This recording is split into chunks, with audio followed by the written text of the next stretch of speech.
Assalamu alaikum to all my dear students. How are you? I hope you all are fine. Welcome to my YouTube channel. My name is Ikhlas Moyuddin. Students, today I am going to explain you a very important topic, and the name of the topic is elastic deformation. Elastic deformation. Okay, students, before telling you something about this particular topic, there is a phenomena in physics, we call it as elasticity. So first I will explain this phenomena. What is elasticity? So students, we have some materials that has this physical property, which we call it as elasticity, and the materials are called elastic materials. Okay, so what happened when we applied a force on that elastic materials? So it is a physical property of a material, uh, whereby the material returns to its original shape after being stretched out or altered by force.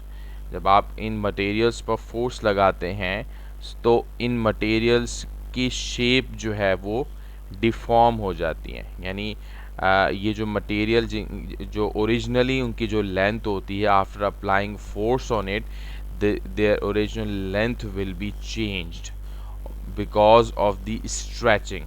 ठीक है, जब आप इसको stretch करते हैं तो उनकी length change होती है, मींस उनकी जो ओरिजिनल लेंथ होती है वो डिफॉर्म हो जाती है. So we can write it as it is a physical property of a material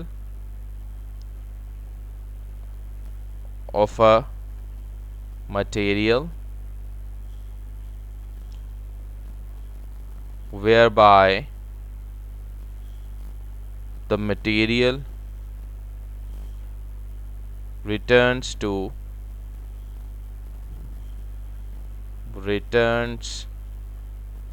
its original shape after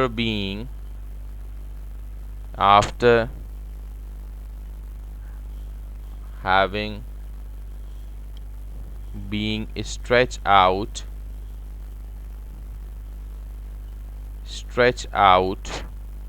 or altered by force. Okay, so these substances, which we call it as elastic materials, they have a high degree of elasticity. That is why we call it as elastic, and the SI unit applied to the elasticity is the Pascal. So its SI unit is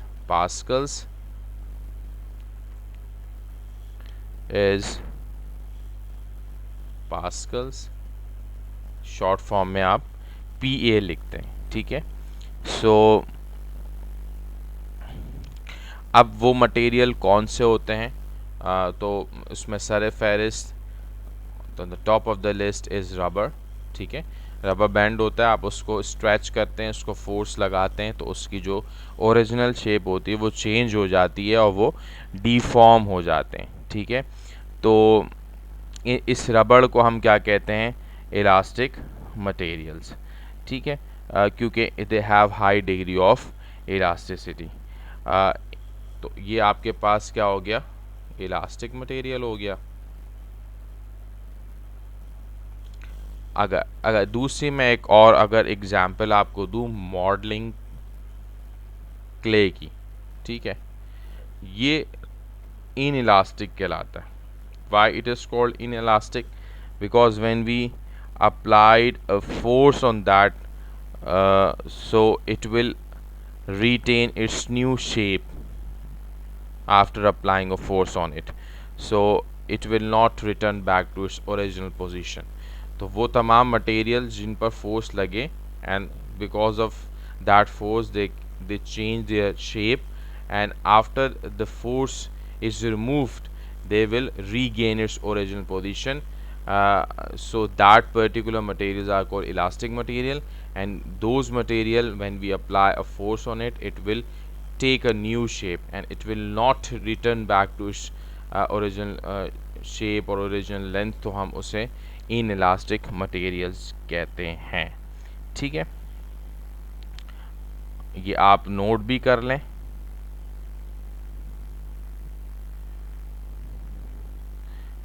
okay, सो अगर आपके पास definition आती है जिसमें आपको elasticity define करना है, तो you will define this phenomena like this. और अगर आपके पास इलास्टिक मटेरियल्स की डेफिनेशन आती है, तो यू कैन राइट, मैं यहाँ पे इलास्टिक मटेरियल्स की भी डेफिनेशन आपको लिखवा देता हूँ कि the materials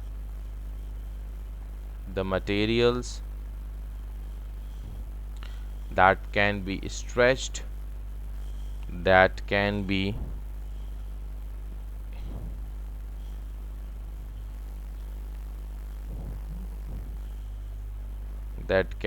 stretched, and when released attains their original shape and size as well, shape भी और size भी। So these materials are called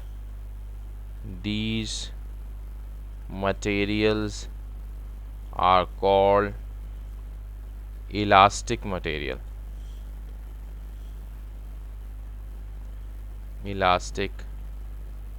materials। I hope यहाँ तक बात क्लियर हो गई होगी। ठीक है, अच्छा, अब हम, जैसे कि मैंने आपको बताया कि रबर जो है वो एक इलास्टिक मटेरियल है, तो लाइकवाइज हमारे पास एक और मटेरियल होता है जिसे हम स्प्रिंग कहते हैं। ठीक है, आइए देखते हैं उसकी एग्जांपल, और इस कॉन्सेप्ट को उस स्प्रिंग पर हम जो है वो अप्लाई करने की कोशिश करते हैं। फॉर एग्जांपल, ये आपके पास एक स्प्रिंग है। ठीक है, और इस वक्त इस स्प्रिंग की जो लेंथ है, जिसे हम ओरिजिनल लेंथ भी कह सकते हैं या अनस्ट्रेच लेंथ भी कह सकते हैं। ठीक है, अनस्ट्रेच लेंथ, और इसको हम ओरिजिनल लेंथ भी कह सकते हैं, किसकी? स्प्रिंग की। और स्प्रिंग क्या है? It's an elastic material. Let's suppose इसकी लेंथ 40 मिलीमीटर के बराबर है। ठीक है,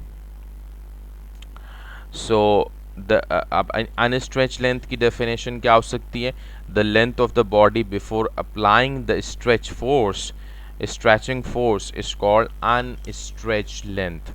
The length of the body before applying the stretching force is called unstretched length. ठीक है, अच्छा जी, अब मैं क्या करता हूँ, ऑन दिस पर्टिकुलर हुक, अगर मैं फॉर एग्जाम्पल मैं इस पर 1 न्यूटन का वेट लगा देता हूँ। ठीक है, 1 न्यूटन का, ये आपके पास, ये मैंने 1 न्यूटन का इस पर वेट लगा दिया। तो अब यहाँ से लेकर ये स्प्रिंग जो है स्ट्रेच हो गया, क्योंकि मैंने 1 न्यूटन का वेट, यानी 1 न्यूटन की force, weight is equal to force और force is equal to weight, मैंने स्ट्रेचिंग की, तो ये यहाँ पर फोर्स लगने पर ये 10 मिलीमीटर का स्ट्रेच लेंथ हमें मिल गई। तो ऐसी लेंथ को आफ्टर अप्लाइंग अ फोर्स जो लेंथ आपको मिलेगी उसे हम क्या कहेंगे? Stretch length. ठीक है, क्या कहेंगे? Stretch length. और जितना जितना वेट बढ़ाते जाएंगे स्ट्रेच लेंथ आपकी बढ़ती जाएगी। फॉर एग्जांपल अगर मैं इसको 2 न्यूटन कर देता हूँ तो after applying 2 Newton force the stretch length will be 20 millimetre. ठीक है, अगर 1 न्यूटन का वेट लगाने से ये 10 मिलीमीटर स्ट्रेच कर रहा है तो अगर मैं इसको 2 कर दूंगा तो यहाँ पे भी क्या होगी, स्ट्रेच लेंथ हमारे पास कितनी हो जाएगी, 20 मिलीमीटर। तो टोटल कितना हो जाएगा, ये टोटल 40 था। अगर इस केस के अंदर टोटल 40 था और इसकी ओरिजिनल लेंथ, तो अब जब हमने 1 न्यूटन की फोर्स लगाई, 1 न्यूटन का वेट हैंग करा, तो ये 10 मिलीमीटर हो गई। तो टोटल अब इसकी लेंथ कितनी हो गई, 50 मिलीमीटर। टोटल लेंथ कितनी हो गई, 50 मिलीमीटर। तो ये आपके पास स्ट्रेच लेंथ हो गई 50 मिलीमीटर के बराबर। और अगर 2 न्यूटन की हो जाएगी तो automatically it will be equal to 60 millimetre. ठीक है, तो डिफरेंस बिटवीन स्ट्रेच्ड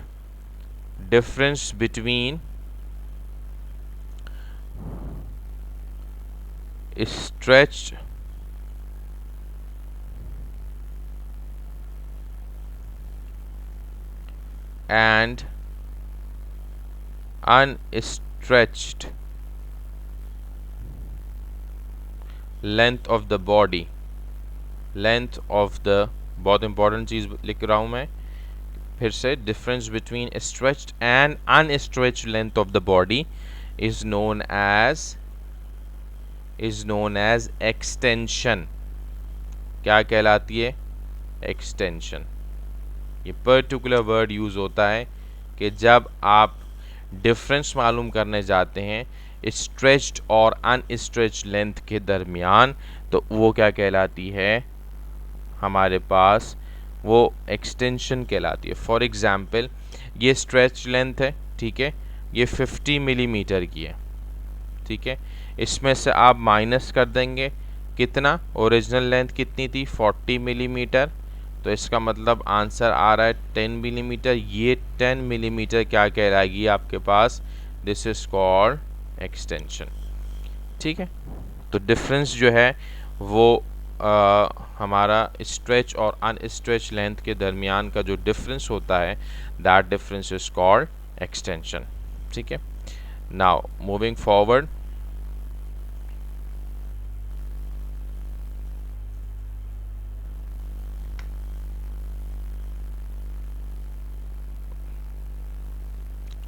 ओके अब इससे रिलेटेड बेटा एक लॉ है and that law is very famous law, उसे हम कहते हैं हुक्स लॉ।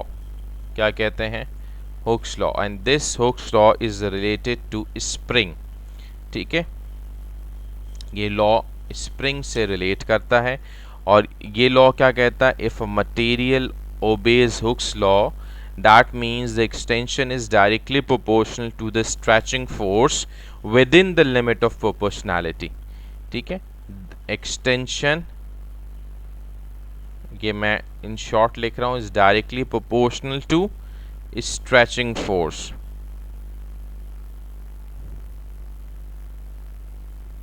स्ट्रेचिंग फोर्स से क्या मुराद हुआ, इस लॉ से मुराद ये हुआ कि जितना आप वेट की तादाद, फोर्स बढ़ाते जाएंगे, यानी जितना भी फोर्स आपकी बढ़ती जाएगी, 1 है तो ये स्ट्रेच किया, उसके बाद अगर मैं और इसकी वो बढ़ा दूं, फॉर एग्जांपल 1 और बढ़ा दूं यानी 2 न्यूटन कर दूं, तो ये क्या होगा, फोर्स बढ़ने से क्या हो रही है, आपके पास एक्सटेंशन भी बढ़ती जा रही है, यानी difference between stretch and unstretched length है जो है वो उसके अंदर इंक्रीमेंट होता जा रहा है। तो हुक्स लॉ ये कहता है कि एक्सटेंशन जो है वो डायरेक्टली प्रोपोर्शनल होती है स्ट्रेचिंग फोर्स के, but within limit of proportionality, within limit of proportionality. अब ये क्या है सर, इससे क्या किस तरह से डिफाइन करेंगे, what is limit of proportionality, तो ये आगे हम इसको मैं आपको इसको एक्सप्लेन करूँगा। देखो ये इलास्टिक मटेरियल है, लेकिन every elastic material has some limit. Of extension, ठीक है ना। यानी अब मैं ऐसा नहीं हो सकता कि मैं फॉर एग्जांपल इसमें इनफाइनाइट वेट लगाता जाऊं और ये एक्सटेंड करता जाए। नो, रबर बैंड भी अगर आपके पास होता है तो आप उसको जब स्ट्रेच करते हैं with a force by applying a force on it, तो एक लिमिट तक फोर्स आप अप्लाई कर सकते हैं। अगर आपने उस लिमिट से ज़्यादा फोर्स लगा दी तो क्या होगा, आपका जो इलास्टिक मटेरियल होगा वो परमानेंटली डिफॉर्म हो जाएगा। परमानेंटली उसका, जब रबर बैंड को आप बहुत ज़्यादा फोर्स आ खींचेंगे तो in the end it will break into pieces, वो टूट जाएगा। अब वो उसके अंदर ये एबिलिटी नहीं रहेगी कि वो अपनी ओरिजिनल स्टेट को दोबारा से रीगेन कर सके। तो आपने जब किसी भी इलास्टिक मटेरियल के अंदर स्ट्रेचिंग भी करनी होती है तो you must know it's limit of proportionality.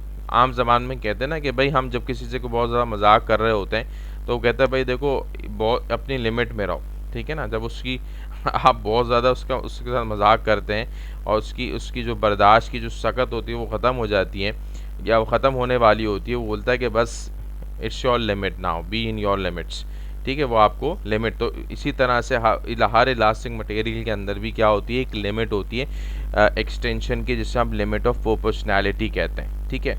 इसके हवाले से एक ग्राफ बनाते हैं हम, ठीक है। ये आपके पास एक्स एक्सिस है, ठीक है, जो रिप्रेजेंट करेगा लोड, ठीक है, और लोड किस में होगा, न्यूटन में होगा।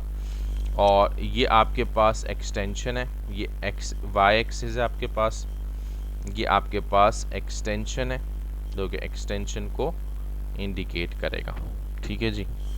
और ये हमारे पास मिलीमीटर में होगा, ठीक है। और ये आपका ओरिजिन है, ठीक है, उसको ओ कह देते हैं। मैं एक पहले स्ट्रेट लाइन बनाता हूँ, ठीक है। स्ट्रेट लाइन बनाने के बाद मैं इसको थोड़ा सा कर्व करता हूँ, ठीक है। ये थोड़ा ज़्यादा हो गया थोड़ा, मैं इसको दोबारा से ड्रॉ करता हूँ। ये आपके पास स्ट्रेट लाइन है, उसके बाद ये थोड़ा सा मैंने इसको कर्व किया, ठीक है।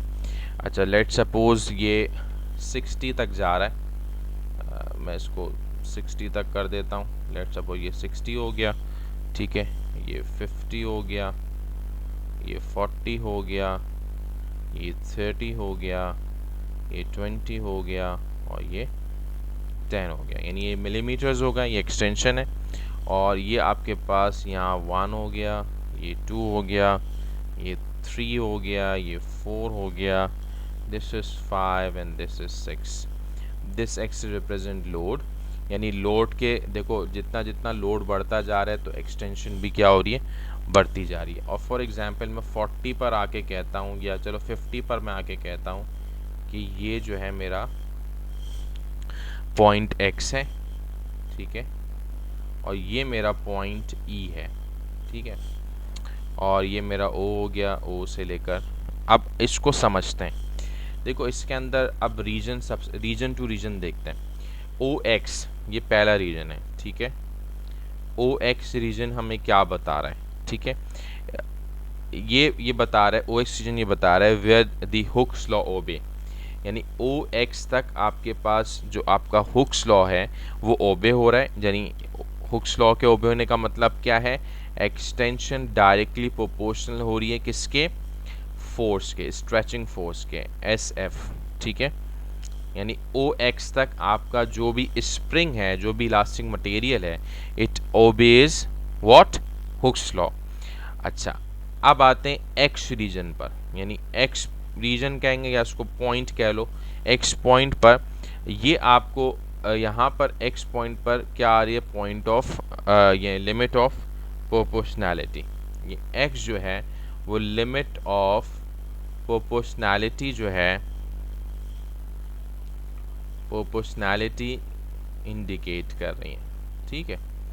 लिमिट ऑफ प्रोपोर्शनैलिटी यानी the it is the point beyond which the extension of an object is no longer proportional, the load producing it is called limit of proportionality। यानी इस x पॉइंट पर जो है वो अब यहाँ आके जो है ये एक ऐसा पॉइंट है जहाँ पर एक्सटेंशन यानी अपनी अपनी मैक्सिमम लिमिट को रीच कर गई है। ठीक है, अब इस पॉइंट तक आपने अपने स्प्रिंग को पहुंचा दिया है लोड की लगने की वजह से। लोड यहाँ तक है तो फिर ये 50 मिलीमीटर यानी ये समझ लो 5 न्यूटन पर 50 मिलीमीटर की एक्सटेंशन प्रोड्यूस कर रहा है, जो कि इसकी इस स्प्रिंग की लिमिट ऑफ प्रोपोर्शनैलिटी है। यानी अगर यहाँ से आप अपने लोड को रिलीज करते हैं तो it has the spring has the capability to regain its original position और अपने ओरिजिनल पोजीशन पर आ जाए, अपने ओरिजिनल साइज पर आ जाएगा। अगर यहाँ से इस एक्स पॉइंट से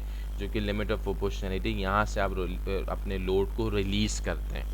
ठीक है, और ई जो है, जो थर्ड रीजन है ई, ये क्या है, ये आपके पास आपकी इलास्टिक लिमिट समझ लो, कह लो इलास्टिक लिमिट है। ठीक है, ये इलास्टिक लिमिट है, यानी up to E the spring behave elasticity, up to E यहाँ तक, ई तक जो है वो, यहाँ तक जो है वो इलास्टिसिटी जो है वो आपका स्प्रिंग जो है वो बिहेव करेगा। ठीक है, और अपनी ओरिजिनल जो है वो लेंथ पर भी आ जाएगा। ठीक है, लेकिन ई से अगर आप बढ़ते हैं, ठीक है, ई से आप अगर बढ़ते हैं तो ई से बढ़ने का मतलब ये है कि अब जो है वो आपका स्प्रिंग क्या कर रहा है, वो आगे नहीं अपनी जो है वो इलास्टिसिटी को रिटेन कर सकता और वो परमानेंटली डीफॉर्म हो जाएगा। यानी अगर आपने ई से ज़्यादा स्प्रिंग को स्ट्रेच किया तो it will not return back to its original position. तो ये ग्राफिकली जो है वो आपको बता दिया गया कि किस तरह से हुक्स लॉ को आप ग्राफिकली भी एक्सप्लेन कर सकते हैं।